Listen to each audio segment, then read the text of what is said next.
Beautiful Brandi, over the next 20 years, you're going to be surprised at how much I'm going to hurt you. There are going to be times I'm going to judge you so severely, you're going to wonder if you could have made a better choice. I wonder what kind of grace it will take to keep me from destroying us. Over the next 20 years, there will be times when I put you last. After God, the kids, and even myself, we will go before you. I will shut myself off emotionally from you. What kind of grace will it take for us to survive this? I think you should know I'm not one to value others' opinions. My mind will mostly be on something else while you're telling me about your day or even when you're pouring out your heart. My love, I want to be heard, but in my heart, I really don't want to listen. I will be self-preserving and very cautious of your intentions. I will not trust you or your words of love. What kind of grace will it take for us to survive this? On top of it all, I'm really quick to judge. When I do take interest in your words or struggles, I'm going to cut you off and interject for the majority of the conversation. I'm unfortunately going to devalue you with my self-righteousness.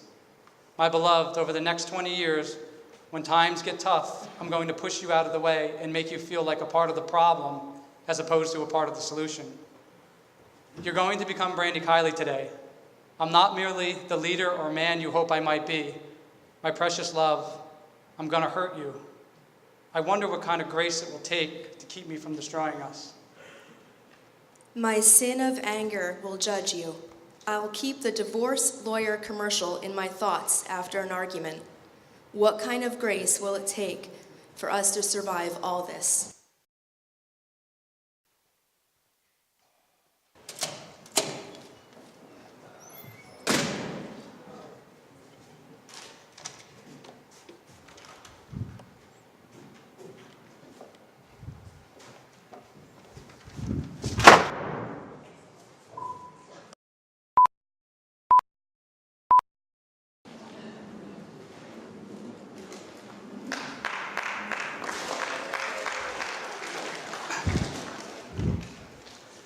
You're still dressed like you want to get married. What are you thinking? I warned her. It's her fault, God. Woman you gave me. Well, Sunday, everybody's all dressed up, but me. So when you come before the church and you share 20 years of your struggles and dirt, and you can dress any way you want to too. Is that okay?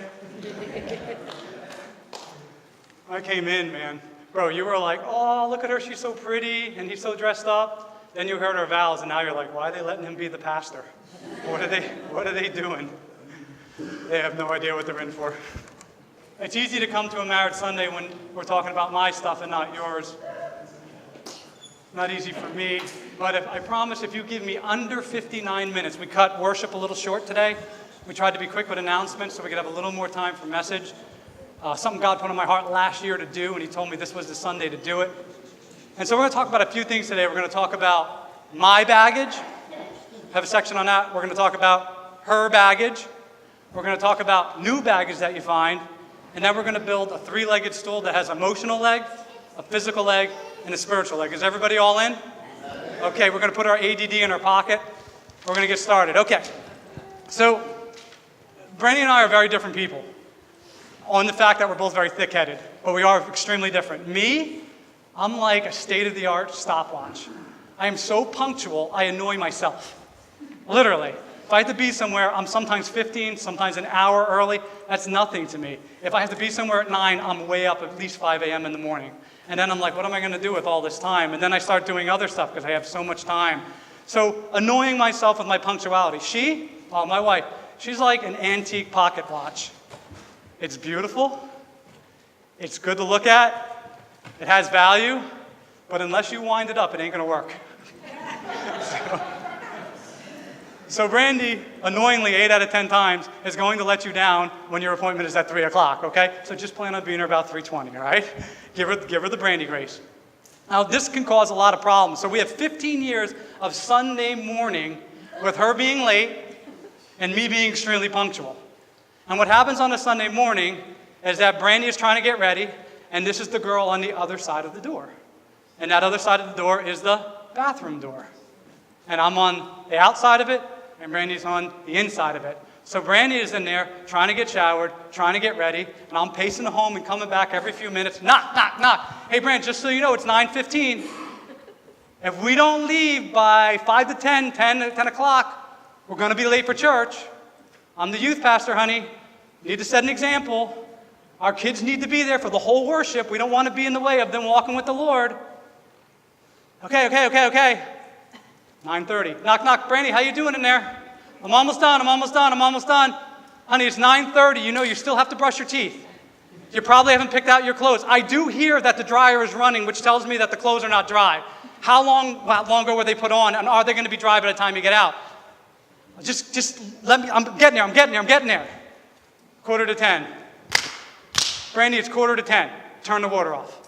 Let's go. There's not enough time now. We're already going to be late.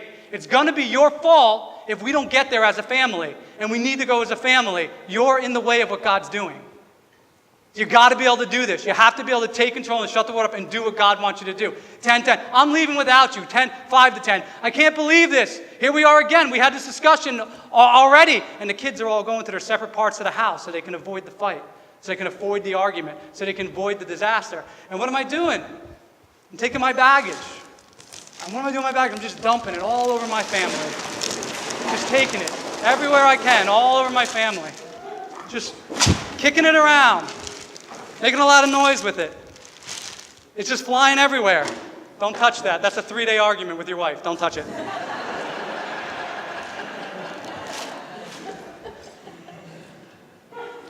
My children, Sunday's the worst day of the week for them. I'm pouring out all my baggage all over them. Baggage comes from different places. It can be passed down to you. It can be collected by you in new behaviors and habits. It can attach to you from a broken world. I'll tell you something cool about my family that can be cool to a default. We're Irish. And what do Irish people do? They fight. They fight, man. My dad is a fighter. Like if anyone mess with our family, you're going to have to go through my dad. He's going to knock you out. Okay? My brother is an Irish fighter. I don't know how many fights he's been in. If you wanted to get to me, you had to go through him. But here's the other thing about Irish families. Okay, nobody can mess with us, but we can mess with us.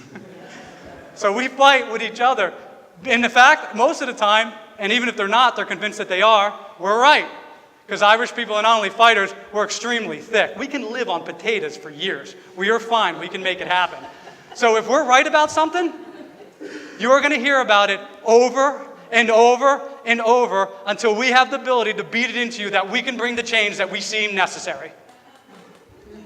And it all seemed, we loved each other very much. We hugged, we kissed, we punched. It was great, So it was our family, But the thing that I saw myself doing that I was like, oh, wow, my brother wants to help me, we fight. I want to help my brother, he fights. My dad wants to help my mom, they fight. My mom wants to help my brother, we fight.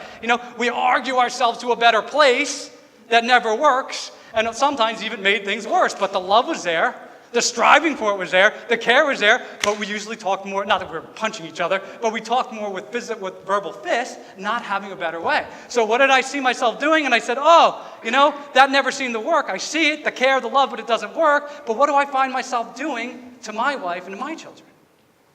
Pouring that same Irish, and you guys can call me a Mick if you want to understand that, Irish anger all over my wife, screaming and yelling, pounding on doors. We finally get everybody into the car, and we're driving, and I even adapted. I made it even worse in my relationship. So we're in the car driving, and everything's silent. Because now it's 10:15, 10:17, 17. I'm already going to be 13 minutes late. Terrible example you are. So driving, everything's quiet, and then Brandi will try to bring something up, irrelevant, just to try to quell the situation, and I'm right on. I don't want to talk. 3 kids in the back. I don't want to talk. Can we just get to church and get this done? This is your fault. You're hurting the family. Your issues are in our way of seeking God. Oh, man. Let me tell you something. I wish I could say that was a year or two. I was right, but I was dead right. And let me tell you how this is, especially with Irish people when they're right. Everyone ever come to a stoplight and you have a green light? Anyone ever see a car coming and they have a red light, but they ain't going to stop and you know it? Do you have the right of way? Do you have the right? You do. Brother, sister, you can go right through that green light because it's green and you have the right of way and you're absolutely correct. Should we be on church on time? Of course we should be. Should we be an example? Should our kids be for the whole worship? Of course they should be. Wouldn't that be great? But you go right through that light because you're right. That car that's coming that has a red light, it's not stopping and you were right, but everybody is dead and damaged. And you get T-boned, and your wife is hurt, and your kids are hurt, and you're damaged, and your garbage is all over the street because you were right. You sure were. But you didn't care to look to see what was coming through that other red light. And you took the right of way anyway, instead of stopping and saying, you know what? That car that's coming through that red light is not my problem to fix by getting in its way. That's God's problem to fix, and I hope they don't get killed. Let me pray for them. But I'm going to pump the brakes even though I'm right, because I'm not the one with the answer. God is. And I wish I could say that went on for a year, but guess what? That went on for 15 years of our marriage. Almost every Sunday without skipping a beat. That was our children coming to church. And somewhere during worship, and praise God for a godly wife, she'd grab my hand and just be like, it's okay that you're a jerk. You don't have to say it, but just... And I sat there on that chair where you're sitting, brother, and I had a woman holding my hand who I just beat down spiritually, beat down verbally in front of her children, and told her how she was in the way of us following the Lord.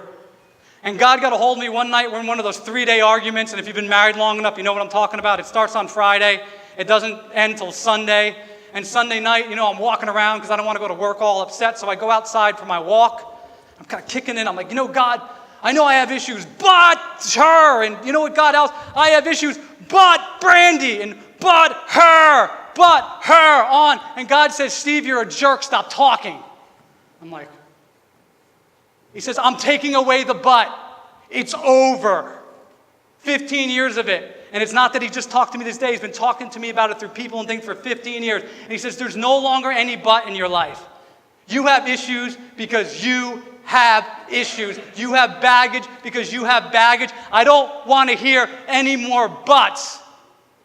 You need to humble yourself. And you need to deal with you, because guess what? You don't fix her. You don't fix them, okay? I fix them. I'm God. You know who I fix? I fix you. What do you want to do? I said, God, I am so sorry. So sorry. I walked back to my house and I gathered my family together, and you may remember, and I said, I am so sorry. I'm so sorry for the way I've treated your mother. I'm so sorry for the way I turned Sunday morning. I'm so sorry for the man I am. I'm so sorry for just being right and yelling and screaming and turning your Sunday into a miserable day. And probably Saturday night, it's like, oh, tomorrow's Sunday. Here we go. Mom's going to be running late and Dad's going to be pounding on the door. We'll get to church and make it look all right. Let me tell you what repenting, apologizing, changing your garbage does. It brings understanding. And you know what understanding does? It cleans up the trash. Because it was no longer me trying to fix my spouse. I was on her side as God was on her side. And I said, Brandi, I'm so sorry. I don't care if you're late. It's okay. Because I'm going to pray for you when you go take a shower. I'm going to pray for you and go get ready. And if I need to take another car, I'll take another car. I could be there 7 hours early. It'll be great. And I'll see you when you get there. And I'll be happy to see you. And the kids will have a peaceful ride. If they want to go early with me, they can. If they want to go late with you, they can. It doesn't matter. We're going to get to church and worship the Lord in God's time. I was believing for the healing. On the other side of that door, I started believing for the healing. On the other side of that door, of a 12-year-old girl, not my wife, but a 12-year-old girl inside of that room who was abused at 12 years old and suffering with that and struggling with that and trying to cleanse herself to a point where she felt she was clean because of what had happened to her as a child. And I started believing and helping the healing process instead of treating her like a wife who needed to be set free by the dictation and the great hand of Steve Kiley. Can't change her. You can't change him. You can't change her. God changes people. God changes you. And if you want to be part of the solution, close your mouth. Get on your knees. Repent of what you're doing. Change your garbage. Stop kicking it around. Sorry. My God, you're never coming back to church. I just want to say something. I did not realize that this leg was that powerful. I just was trying to get a, extra point. I got myself a 40-yard field goal. I made adjustments in my life. I made the adjustments until God changed my heart fully. And my wife could feel the presence of my support, not the baggage of my trash all over her. 2 years later after this, no arguing on Sunday morning, no upsetting about being late, praying before she went in the shower, saying God's going to do it in his time. You're a princess of the king. 2 years after this, we're running late for something important. I don't remember what it was, so it wasn't that important. But it was important to me. And I remember running late, and I can't go separately. All of us have to go, and my middle daughter, Beth, says this. She says, Dad, just calm down. Calm down, Dad. Mom's going to get ready in time. It's going to be okay. And she has the same fear in her eyes that I saw 2 years ago. It's been 2 years. And the pride of me first want to say, it's been 2 years. What's wrong with you? We're good. What are you talking about? Why are you judging me? But in that moment, my spirit said, Beth, I am so sorry. I am so sorry that although it's been 2 years since I acted like that, that scar is still with you. And I want to say I'm sorry to you because I don't want you to carry that with you. I want you to know that God sets people free. And it was shameful the way I treated this family. It was shameful the way I treated my wife. And my baggage was poured all over you guys. And I understand you're not wrong in what you're saying. I did this. And I want to say I'm sorry for you that you even have to feel that way. Your baggage, my baggage, will kill you or become fertilizer for life and growth and beautiful things. You know where your baggage belongs? It belongs up here at the altar. My baggage was in my house, just pouring it out on my wife, pouring it out on my kids. There came a moment where God told me, it's time, brother. It's over. I'm done with it. And my baggage is up here now. I came here and said, God, just take it. Change me. Change my attitudes. Change my behaviors. Change the way I deal with my wife. We said we're going to talk about my baggage, her baggage, new baggage. We're going to talk about your stuff, baby.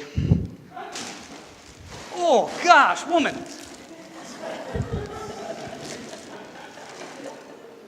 Talking about your baggage is my favorite part of the sermon.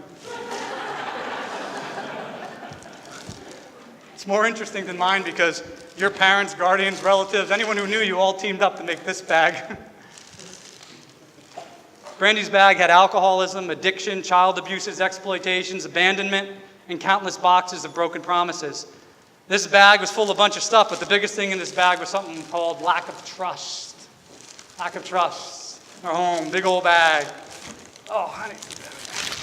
We just would take that lack of trust, just kind of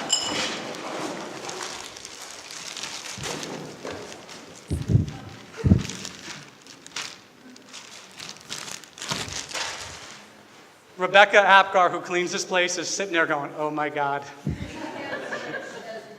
Keep it a secret, all right? Listen, I didn't preach today, you did, okay?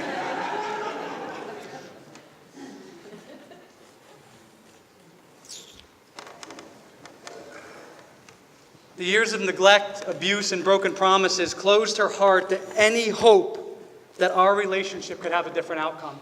She was shut off from it. There was no hope, not how good I was or how much of a Christian man I was, how much changes I make. It was shut off that there was any hope that there was going to be a different outcome than me hurting her too. I could not get to a place in her heart where I wasn't a potential threat to do more damage. 15 years at the bottom of the list put us both in survival mode. She was trying to survive the impending hurt that such a relationship that was sure to hurt her was in. I was trying to survive the fact that I couldn't get into my wife's heart. I lived in the same house. We shared the same bed. We ate at the same table. But I couldn't get inside of her heart, so I went into survival mode. What other things can bring me happiness in life? Because it's not going to be her, but for every now and again when she feels enough of the moment to allow me to have some happiness with her. But otherwise, protection, survival mode. So we both ended up in survival mode. Her ladder, her baggage was this. God is important. The kids are important. Brandi's important. And then there's a huge arrow all the way about over to the end of this sea of garbage where I was. And every now and again, I was allowed to come up 3 or 4 of those rungs of ladder and get a little bit closer, but I was never invited into the inner circle because she knew God wasn't going to hurt her. She knew the kids weren't going to hurt her. She knew she wasn't going to hurt her. But me, I was a threat. I was a threat to all the things that had happened to her in her past, her garbage from the past being poured out all over our children, all over our life, all over our marriage. Always or never. These 2 words, and you can just plug in your words, that will start the 3-day argument in your family. If I said, Brandi, you always, whoa! I mean, now I'm saying it figuratively. She's taking it 1,000% intentionally because her father always broke his promises. Always broke his promises. He struggled with alcoholism. So it was very easy for her to hear that word always. And when that word always was said, the hair went on the back of her neck. And I was so far down the bottom of that rung of the ladder, it didn't matter what I was doing. It didn't matter what I had planned. It didn't matter. That word would set us off. She'd go, always, I always. And immediately it was honey badger versus, I'm not really threatening, but, banana peel, what is that bird? Honey badger, I could fly away. Never. What was she told? What was she told by her family? You will never amount to anything. Anything. You'll be an alcoholic or an addict like the rest of us. You have no hope. You're nothing. And when I say, Brand, you never, and as soon as it went out, I was like, no, I can't catch it. It's going to get her ears before I can grab it. And got into her ears. Her eyes got squirrely. I was trying to think of where the steak knives were in the home, making sure they're in safe places, locked up. And I realized we were in for a 3-dayer right there. I meant it figuratively. She took it intentionally. She was defensive. She was living in survival. She had no trust in me. And I could scream at the top of my lungs, Brandi, I'm not them! I'm not them! But they were just words to her because her heart wasn't ready to hear it. And it didn't matter what I did or how much I did it. She still had to protect from the potential that I was going to be. And she wasn't going through that hell again. Then God again. Like he said to me, Steve, you're a jerk.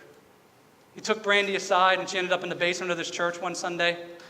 She was on her knees. I think it was in the nursery. He said, Brandi, I'm going to break the power of your pride. He wasn't soft with her. I'm going to break the power of your pride. Your heavens are going to become like grass, and the ground is to become like steel. In other words, you're not going to bear fruit, and I'm not going to hear your prayers. We're about to break the power of your pride. She began in pure obedience to God to open her heart to me. Not because she wanted to, not because the baggage wasn't allowed to, because God said, and God says things to you, and when he says it, listen. He said, now's the time, kid. And he said, I'm serious. Like he said, you, Kiley, he's saying to her, Brandi, this is the moment. My heavens are brass. My ground is like iron. If you want to bear fruit and you want me to hear you, we're about to break the power of your pride. And she didn't hear worship that Sunday. She didn't hear the message. She was on her knees crying. And I went down there, opened the door, and I was like, oh, well, whoop, see you later. I don't know what God was doing in there, but I had nothing I could add to it. She began in obedience to open her heart to me. She let the risk of trust, become more important than the baggage she was dumping on me to protect herself. Let me tell you something. Trust is a risk, and you may get hurt again, but it's worth it. Because the baggage that you're dumping is killing you and killing them and killing everyone in that home. Right now, I'd like to say I'm up about 75 to 80% trust. That's 5 years later, man. I'm up to 75, 80% trust. And she's probably going, a little bit less. A little bit higher? Baby. Yeah. Yeah. That's a God thing. Because I was at about 5 to 10, 30% on a good time. Would peak 50 around the holidays or, 50% on the holidays or birthdays or something. But mostly, God told me I was a jerk. He took away my but her. And he said, you need to change. End of sentence. No buts. And I listened. God told her it was time to stop surviving and start trusting. And she listened. And all the baggage started to get poured out exactly where it needed to be poured out. At the altar of a living God instead of all over each other. Where God could fix it, turn it into fertilizer for life, growth, and beautiful things. Your baggage is death. You're going to keep it with you. It's going to kill you. It's going to kill your spouse. It's going to kill your kids. It's going to kill your future spouse. It's going to kill your future relationship. But at the altar of God, it gets turned into fertilizer for growth, life, and beautiful things. I'm really at like 90%? Dang. All right. I'm going to remind you of that. I have it on tape. Oh my goodness. So we got my baggage. We got her baggage.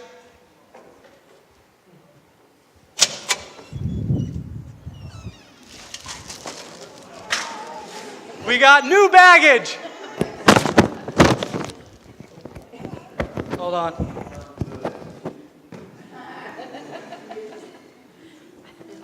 I officially need a nanny.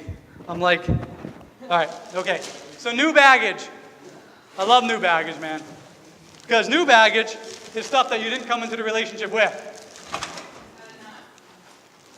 You're so demonstrative. No, I'm kidding. You get to untie it now. You want to fight? She said she's Irish. Okay. Thank you, Mrs. Barsoom. So, new baggage.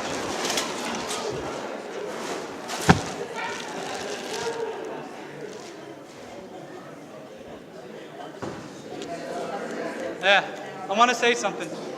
This is important. Your commitment to each other, needs to be bigger and deeper than what life is about to throw at you. New baggage.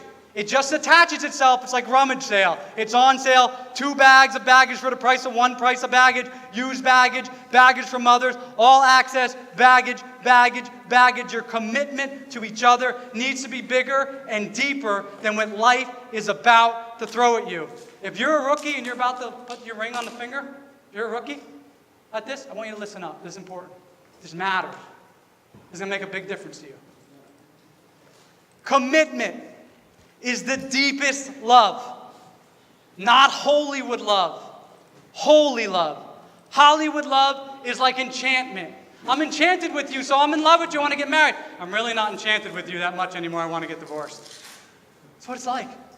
I will tell you, over 20 years, there are times where we have been so enchanted with each other, and there have been times where we are so disenchanted with each other. That can change in an hour. That can change in a word. That can change depending on what we had for dinner. There are moments where like, oh. There are moments like, man, you are such a pain in the butt, you know. True thing. Hollywood loves tell you if someone can maintain that feeling of, I'm enchanted with you, then I can stay married to you. And if you make me lose this feeling of enchantment, then I'm leaving you. That's Hollywood love. Hollywood love says this, and if you are about to get married, and if you're married and don't have it, don't forget this. Holy love is not enchantment, it's entrenchment. Entrenchment, which takes on all comers. Because there are people coming to break down your marriage. There are things coming at you to break down your marriage. And when you're entrenched together, and you're not just enchanted, which is good, there's nothing wrong with being enchanted, they're great nights, but I want to tell you this much. I'll tell you this much. You have to be entrenched to a point where you're ready together to take on all comers. Because all comers are coming. And I'll tell you some of the things. Tragedy is going to come against you possibly. Financial stress or ruin will come against your marriage. Loss of reputation may come against your marriage. In-laws will come against your marriage. Don't think I'm kidding. Transitions will come against your marriage. Your careers, disease, death, and or some moral failure may come against your marriage. And if you're entrenched, you're ready to take on all comers. You're in a foxhole together. And there's bullets flying out, but when you go out to take a shot, that one's got your back. And it means that if you're running out in the field to do something, that one's chucking grenades in front of you. If you're enchanted, oh, we're in a battle now, I'm out of here. It's a lie. That's a lie. That's like somebody I met in an airport and said, hey, how you doing? It's nice to meet you. I got problems. That's not my problem. I'm not entrenched with that person. I'll tell you something about being entrenched with each other. That love is so deep. You think that if you make me feel a certain way, if I make you feel attractive enough and you make me feel handsome enough and we can maintain that long enough and we can giggle a little bit, that all of a sudden we're going to have this long-term great marriage? Yeah, those times are important and we should strive for those. But that's a joke. You know what I want? I want someone who says, I'm in the foxhole with you, Steve Kiley. I'm in the foxhole with you, Brandi Kiley. And we're not leaving this foxhole together till either we're dead together or we made it through together. But we're together. And that's the love that has roots so darn deep, it's going to take a whole lot of fire and a whole lot of armies to pull us apart from one another. This whole enchantment you're looking for, it's a joke. Let it go. You look at that other person that God created and put you with, and you lock into them like you've never locked into anybody before, and you entrench yourself in that foxhole, and you take on all comers. You come for her, you go through me. You come for me, you go through her. You come at us, you go through God. Amen. 2006. Let's talk about new baggage. 2006. Homeless with 3 kids. Had a failing business, paying for a mortgage and a home that was inhabitable, living at a hotel, I had a lawyer who would charge me $310 just to call me up and say, hey, how you doing? Get a bill in the mail. And finally, ended up living at my employee's home. Someone I was employing lived at his home, and I had $240 in my bank account. That is some new baggage to carry around with 3 small children. You know what the silver lining was? The hotel we were staying at until we went to my employee's house, they had a great continental breakfast. It was wonderful. Hampton Inn right down here in Clinton. I suggest go. It's wonderful. Really. I woke up every morning and it was delicious. So we did this for a few months. It was about 2:30 a.m. Staying at my friend's house. I do my budgets.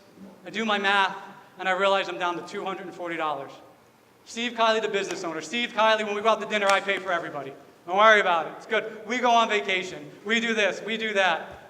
I'm sitting there and I do the math and I'm like, after payroll, baby, we got $240. Our lawyer's going to call me right now and ask for another $310 to see how I'm doing.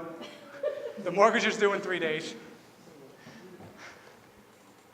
And I don't know how much more graceful these people are going to be to let us keep staying there. 2:30 a.m., I'm sitting there by myself, everyone's sleeping. I got a little smirk on my face, and I said, you know what, God, it's all yours. All this baggage is yours. My wife, my kids, my business, my house, my pride, my everything. I don't care. God, close my company. I can work night crew. I can pump gas. I can greet people at Walmart. I love hugging people. I don't care. It's your family. It's your company. God, it's your problem. The attached baggage to me for 2006 is now all yours. Do what you want with it. I really don't care. It was enough new baggage with enough stress to end us. But God turned it into fertilizer for life, for growth, for beautiful things. The home builder finally agreed to fix our house that was inhabitable so we could sell it. My friends allowed us to stay with them indefinitely until we could find a place. We were able to sell our house that we couldn't live in, and we were able to buy one that we could live in. Customers out of nowhere started calling and needed work, and my business was restored. My lawyer, he sent me a full refund. I'm just kidding, my lawyer didn't send me a full refund.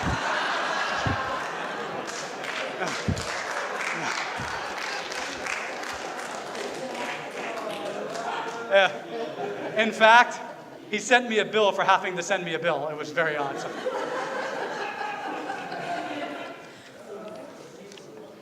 Let me be clear with you about the new baggage in your life. If that 2006 2:30 a.m. meeting and run in collision with God doesn't happen, this pulpit right here never happens. No chance. That's how important it is. Get rid of your baggage. Let her get rid of her baggage. You get rid of your new baggage. My commitment to her and God became my deepest love in 2006. Not my feelings based on happenstance or circumstance. Brandi and I did not become enchanted or disenchanted with each other based on our circumstance. We became entrenched in each other, challenging all comers to try to break this apart. Jesus said in Mark 10:7, a man leaves his father and mother to cleave to his wife. And he's quoting from the very beginning, God himself in Genesis, when he said, for this reason I created you, that a man will leave his father and mother and cleave to his wife. And cleaving people is messy. It's like tar or bubble gum in your hair. That's what cleaving's like. It's messy, it's sweaty, it sticks, you can't get it out. And the only way you're going to get it out and get rid of it is to burn it down completely or shave it off and destroy it. And that's how we are when it's real love. That's how it is when it's real passion. That's how it is when it's real connection. That's how it is when it's beyond the enchantment of this world, but the eternal God who created it this way, to cleave to each other in a way where if you want to end it, you better burn it. If you want to end it, you better destroy it. Because we are cleaving to one another, excuse me. We are cleaving to one another in a way that is inseparable. I promised you guys that I would talk about my baggage, talk about Brandi's baggage, we talk about new baggage, we're going to talk about building a stool. You can put up the stool up there, brother. Stool has 3 legs to it. Usually my stool has 3 legs. I like the fact that my stool is not up yet. You're breaking my heart. Okay, go.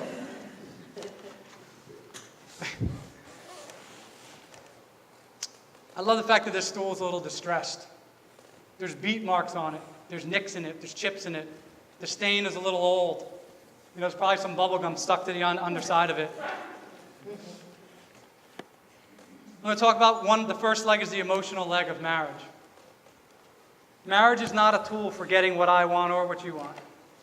Marriage is a tool God created to give us what He wants and what He intends for us. What God gives between two people will build in them eternal connections that no man can separate. You see, I'm an A to Z person. If there's a problem, I want the problem, and I want to run as fast as I can Z to the solution. That's how I'm wired. That's how I am. I want it fast. I'm an assembly line addict. I just want to grab it and get to the end of it. And everything else in the middle doesn't matter all that much to me. Now this girl over here that God put me with, she is an A to a B to a C to a D to an E to an F to a G, an H, Amen. an I, a K, L-O-N-O-P, Q-R-S-T-U-B-W-X-Y-Z. The details till it's done correctly. Dobson said this about people, and I think it's a great application for today. If I hammer out a problem, the production is awesome, but the missed details can kill us. If she hammers out a problem, the exhaustion of energy put into the details will kill us. No doubt about it. So, but when we hammer out a problem together, which is all very hard for us to do because we're different. When we hammer out a problem together, pride's down and we're working it together, all sides of that problem have been addressed. There's nothing left to be addressed. It was done efficiently, it was done completely.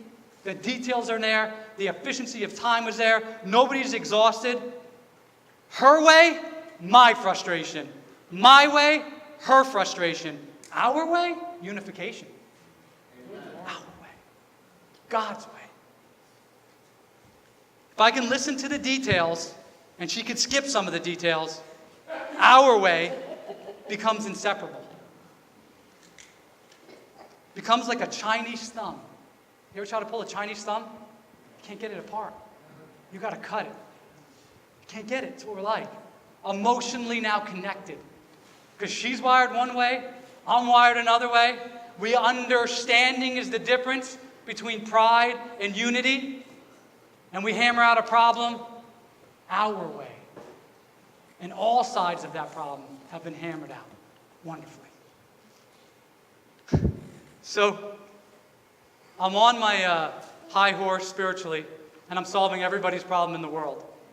And if you have an issue, and I'm your counselor, because at that time I'm a certified minister, I'm not in a paid position, but I'm a volunteer. And a lot of people in ministry are coming and asking me questions, and you're telling me your problem, and about a minute and a half in, although I'm still listening to you, I'm thinking in my head, can you please stop talking so I can tell you how to fix yourself? That's what I'm thinking in my head, I'm being honest. And I'm looking at you, and I'm looking like I care. But I already have the solution. I already have the answer.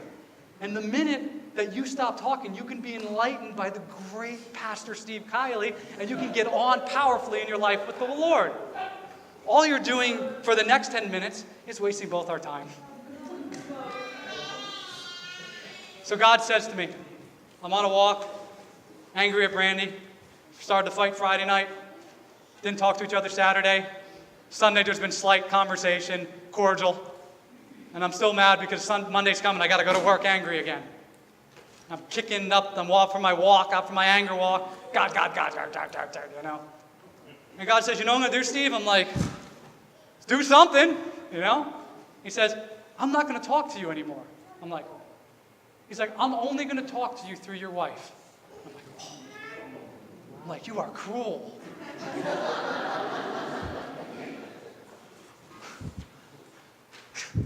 And God taught me something over the next 5 months. That if I wanted to hear Him, and I love the Lord. If I wanted to hear God, it was going to come out of that mouth. And I had to be quiet, and I had to listen to what she had to say, and I had to wait for the Spirit to say, Steve, this is, and a lot of my messages came out of that mouth, a lot of my counsel, If you had a problem, I'd listen to you fully. I'd say, Bran, I can't tell you who it is. I'm very cautious with that. But what would you do in this situation? Not knowing I had this conversation with God. And she was like, I was like, that's good advice. Thank you, God. Thank you, God. And God taught me, as a minister now, I want to hear everything you have to say. I want to hear what's on your heart. I want to know what's going on so I can understand you. I want to maintain eye contact. I want to look into your soul and know so that I don't have the answer. As you're talking, I want to listen so I can hear the Holy Spirit. And then give you something for God. Because if I'm going to be a husband, if I'm going to be a father, if I'm going to be a friend, a pastor or a minister, a friend at work to somebody, then I need to be willing to listen enough to hear from God to give you something that's eternal and matters. Emotionally matters. It changed our lives there. A lot of times, I don't really care what my thoughts are. I want to know what my wife's thoughts are. Second leg, that's first leg. You got to have an emotional connection. Physical, it's another leg. Let's talk about it. If you guys are okay, we'll talk a little bit about kissing, all right? We're all adults mostly here. If you're under the age of 18, just cover your ears, okay? Sharing a body with someone is difficult. It ain't easy sharing a body with somebody. I'll be quite honest with you. A lot of times it's like I'm trying to run my circular saw with my phone charger and trying to make it work somehow. And if I keep splicing wires together enough, I might get it to kick over, I might get it to spark a few times, but it doesn't always seem like there's enough of a connection there to make it work efficiently. I'm going to skew these numbers because I think there should always be appropriateness and privacy in people's home. But I'm going to just give some numbers to I'm going to put Brandi and I in this situation, but I'm going to give these numbers to kind of give the example. So let's say 4 times a month Brandi is interested in me. 4 times a month. And let's say I'm interested in her 28 days a month. So if you take those numbers, there's at least a 22-day differential in desire, wants, and needs, and then there's leap year, and that throws everything off. So if we're on her schedule, 4, I'm frustrated and wondering, am I a priest? Why did I get married? If we're on my schedule, she's frustrated and leaving the country to become some hermit on a high mountain in East Jabib where I'll never find her. Frustration. What we need is understanding between ourselves emotionally. We need understanding between ourselves physically. We're wired differently. If it's her schedule, it's my frustration. If it's my schedule, it's her frustration. But if it's our schedule, it's unification. I'm a microwave, she's a crock pot. It's not 28 days in our relationship. It's not. And it's not 4 days. You know what it is? It's us. It's not 28. It's not 4. It's us with grace in between. Because there's understanding that she's different than me. And you know what that does? Understanding the difference allows grace towards each other to draw in each other. A love unified, not frustrated. Our bodies one, our bodies ours. Together, we hammer out and fix all sides of the physical problem and become like a Chinese thumb, inseparable. Got to cut it to get it apart. Mark 10:8 says this, and the two shall become one flesh, so they are no longer two, but one flesh. And I want to tell you what that means in our relationship. I hope it can mean this in yours. I'm not in control. She's not in control. It's just us in motion. One flesh going forward, our way, together. Cleaving, bubblegum, tar in the hair. Mixed together, it can get messy. But if you want to pull that mess apart, you better burn it down or destroy it because it's one. It's cleaved. Last leg, spiritual. And I want to tell you, I know that everyone clings to one or the other. Sometimes we're stronger in one area than another, but all these matter. We're building a stool. Take one of the legs out. Try to sit on it. Try to build something on it for your family and your generations. Emotional, physical, spiritual, it's all making the difference. And when it's healthy, so are your generations. When it's not, it's okay, it's not. As you can see today, we've been there. And we're still getting better at it, right? Oh, good. All right. Spiritual. I'm a gush. I cry easy. I was like born with a sprinkler system behind my forehead. You're watching a movie that's some, sad scene. I'm like I could be sitting in that chair over there crying, and my kids will be like, I don't know, he's crying again, Mom. Get him a hot dog. Maybe he's hungry. I'm not, feed him. You okay, Dad? What happened? I found my shoes. Both of them. I loved it. She's a rock. Very steady emotionally. If she's crying, it's serious. It's life-altering if she's crying. When my wife cries, the world stops. Even if I'm yelling at her, if I see a tear come, I just get quiet because I know something life-altering is here. Rock lip, rock emotion, very steady. Very different spiritually. Lots of misunderstanding. She's connected to Christ in a very spiritual, deep way. I'm connected to Christ in a very logical, doctrinal way. Brandi would struggle with spiritual battles and fear, and she wouldn't ever tell me. She would be in the bathroom or in the bedroom praying against huge things in her life because she's a spiritual person. And she would be praying against things coming against her, maybe from her past, maybe things happening in the future, and she wouldn't even let me know what was going on. And this is why. Because when she let me know what was going on, I gave her the 3-step program, the healing, health, and spiritual stability. All from Steve. I would become a weight and a hindrance to her victory. Potentially the last place she would ever want to go for support. If I could go back 20 years, I would slap myself in the face. I'd say, close your mouth, man. Go sit next to your wife. Don't say a word. Put your hand on her in prayer. Tell her you're going to make it together. Tell her she's a princess of the king.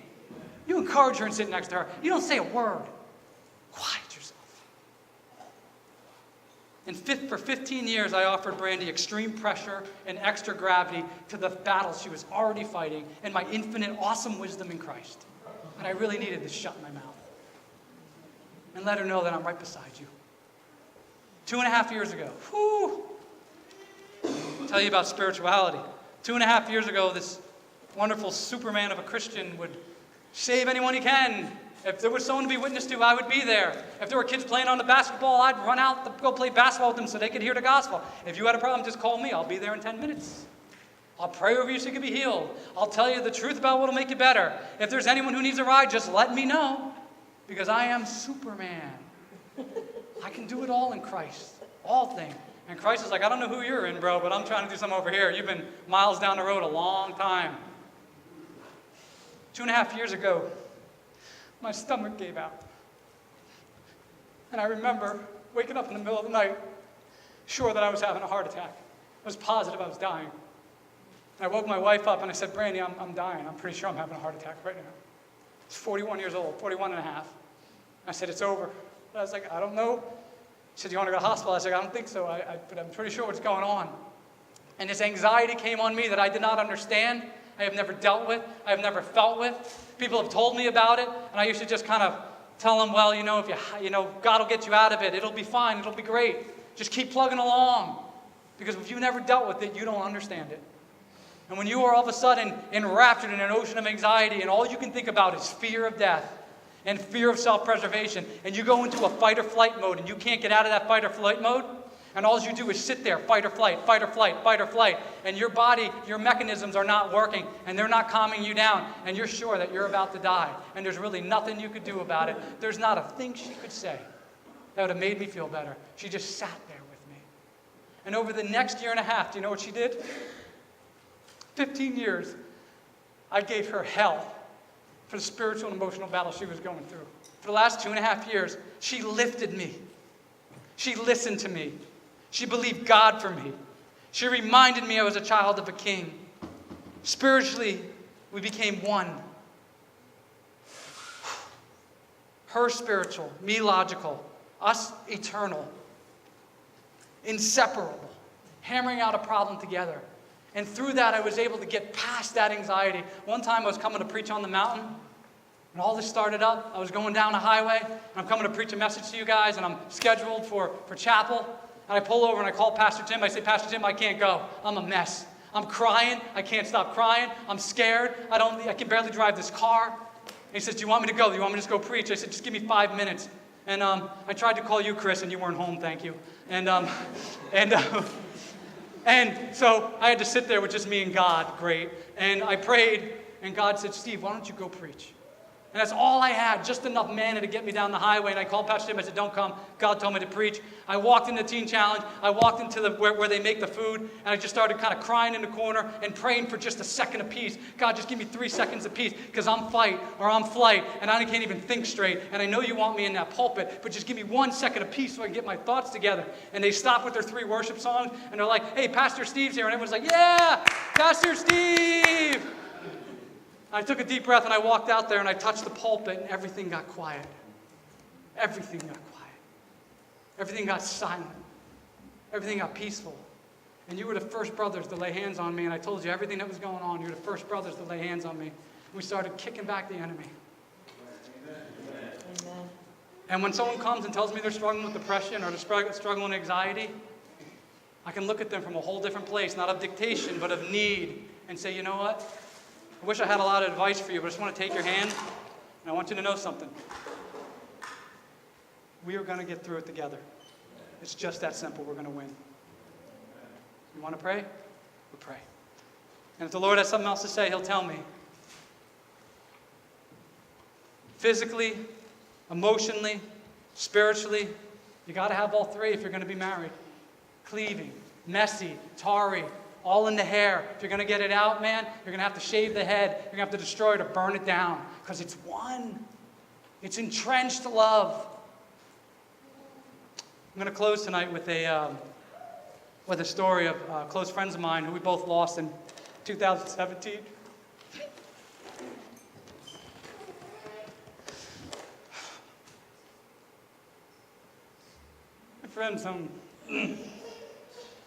My friends Julie and Joe Stanko had a terrible marriage. They had 2 terrible sons, too. And we both lost them both 2017, and their marriage was a mess. Alcohol and just anger and fighting and screaming and yelling. And hey, man, the house was nice. I think there had to be at least 2 acres on that property. It was in a beautiful place right here in Califon. White picket fence, big job, lots of money, retirement fund, 401ks. We should probably do some of that. And nice driveway, beautiful place for the 2 bratty teenagers to run around in. Their marriage was shambles. Their home was shambles. Their life was run down and beat down, so much to the point that they were at their wits' end. And then something magical happened. Julie got saved. Julie laid down her alcohol. Julie laid down her life.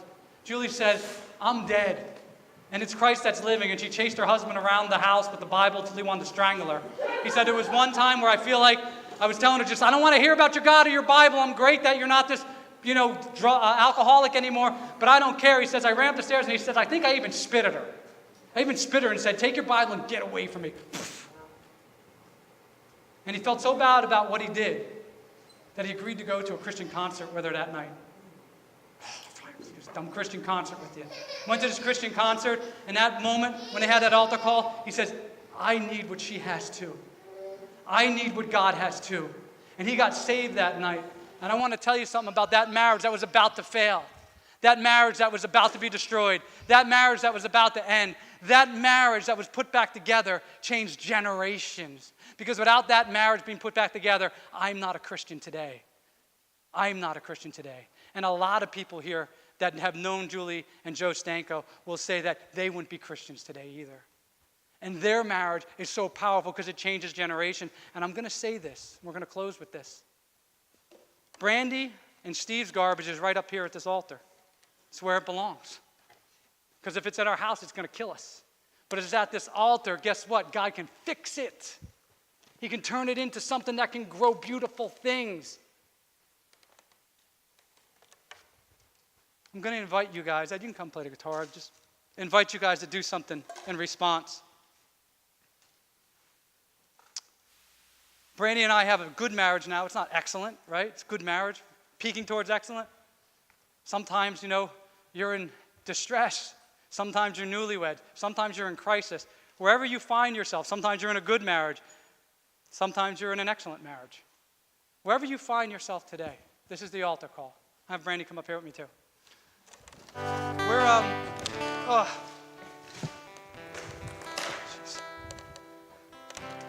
We're going to stand up here in the midst of our trash. And there's plenty of it. But our trash is right where it belongs. And we're going to pray in just about a minute.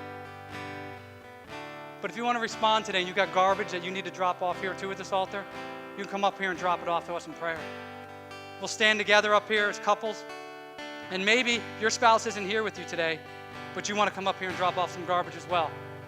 That's the invitation. And if you're about to get married and you got some trash and some garbage that you need to get up here before you put that ring on our finger, I suggest you do it. So you get up here and get rid of it. Get it at the altar of God.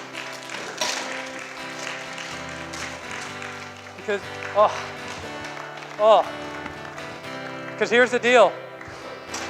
If you don't drop the garbage off, it ain't going anywhere, and it's going to collect on you.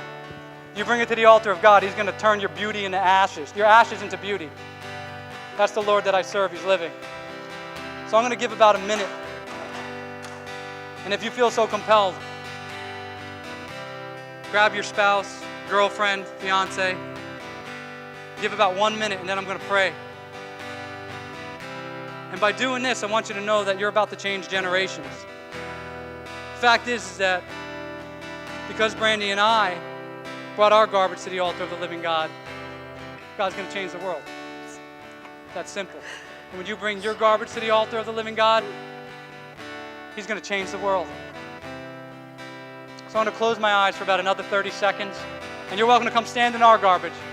I've been pretty transparent today. And then we're going to pray. In about 30 seconds, you got 30 seconds to make the move. And then I'm going to pray.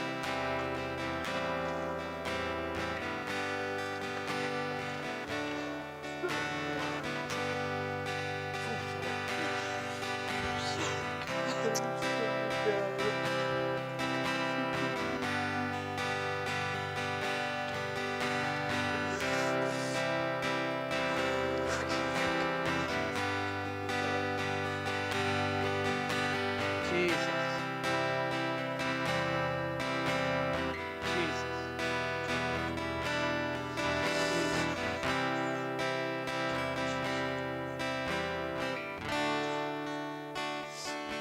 Jesus.